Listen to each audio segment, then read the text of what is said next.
les spotlights aussi.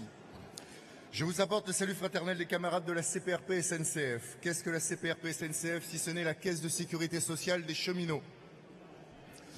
Je ne suis plus un cheminot qui travaille pour la SNCF depuis plus de 10 ans. En effet, le 1er janvier 2008, nous avons eu l'autonomie de notre caisse.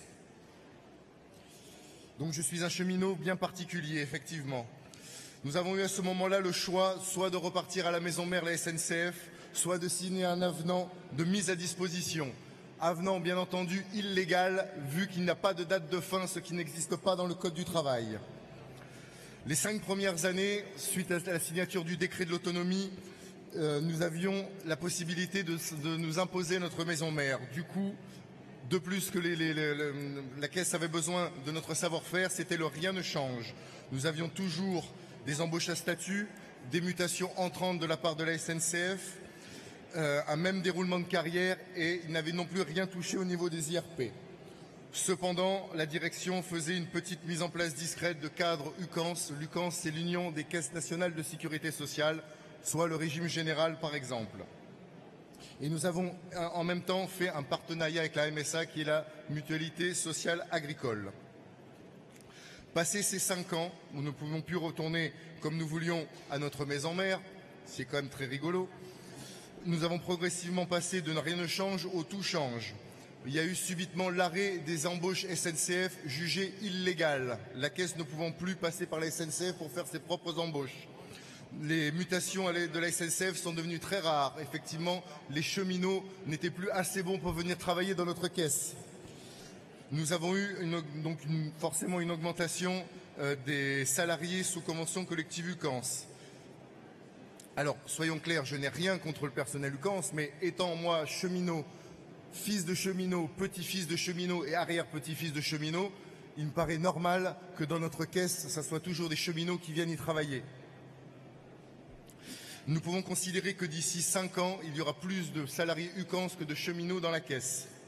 D'ailleurs, à l'heure actuelle, la direction de notre caisse comporte 2/3 de salariés UCANS pour seulement 3 cheminots. De plus, le partenariat que nous avons passé à la MSA, où, comme je vous ai dit, c'est un partenariat, nous sommes devenus clients. En effet, ils gèrent maintenant la quasi-totalité de notre système informatique. Nous utilisons leurs outils, qui ne sont absolument pas adaptés à nos besoins. Nous avons eu de plus, comme ceux qui travaillent ici dans les caisses de sécurité sociale connaissent, c'est la COGE, la Convention d'objectifs et de gestion, qui pose un cadrage sur la politique d'une caisse et sur le budget de fonctionnement, d'où la masse salariale qui diminue chaque année. Nous perdons au moins 15 à 20 personnes chaque année non remplacées. Résultat, pendant des décennies, on disait aux cheminots qu'il n'y avait pas de souci, qu'il n'avait rien besoin de garder, que la SNCF nous fournissait tous les papiers, que lors de sa retraite, il n'aurait aucun problème, tous ses droits seraient calculés de façon juste. Ceci a été balayé du jour au lendemain. Ce qui fait que si un cheminot n'a pas les papiers, que nous ne les avons pas non plus, c'est lui qui a tort et il n'aura pas ses droits.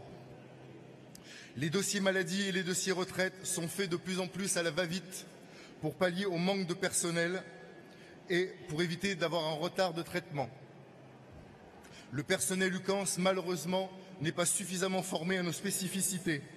Nos communications téléphoniques sont maintenant chronométrées à 3 minutes, ce qui empêche de bien répondre à l'affilié ou au pensionné.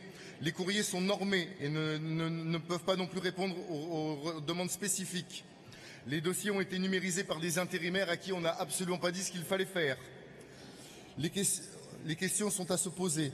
Pourquoi ces mises à disposition illégales alors que les simples transferts de contrats auraient été suffisants? Pourquoi éliminer tous les cheminots de la caisse? Pourquoi de plus en plus ressembler à une CARSAT alors que ça éliminera nos spécificités? La CPR a été la première pierre de l'édifice pour la destruction de la SNCF, casse qui s'inscrit dans la destruction globale des services publics. Elle a été également un point important pour le régime unique. Mais le régime général a lui aussi son côté.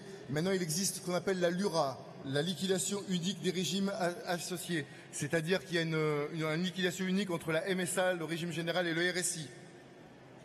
Le seul but de tout ça est effectivement le régime unique qui est la baisse des salaires de tous les salariés de France et de Navarre. J'espère que dans la résolution sur la protection sociale, on abordera ces sujets-là auxquels je participe. Pour conclure, comme me l'a appris mon prédécesseur Joachim Marty, secrétaire du syndicat avant moi, pour ceux qui l'ont connu, il n'est pas nécessaire d'espérer pour entreprendre ni de réussir pour persévérer. J'ai également un autre dicton, celui-ci en latin, si vis pacem para bellum. Si tu veux la paix, prépare la guerre. Pas de république sans service public. Si nous, les cheminots, plions, à qui le tour? Alors battons-nous main dans la main, public, privé, afin que tous les salariés aient un travail dans des conditions normales, avec un salaire décent et une retraite qui l'est également. Avant de partir, Merci. je voudrais... Oui, je n'ai pour 2 secondes. Vas-y. Avant de partir, je voudrais donc remercier la Fédération des cheminots pour son travail. Je voudrais également remercier les organismes sociaux de Marseille pour leur soutien. Mais je voudrais également remercier l'UD13, dont le secrétaire Franck est ici. Tu transmettras à Alain Combat tous mes remerciements pour son aide et sa disponibilité. Vive la Confédération CGTFO. Merci camarade.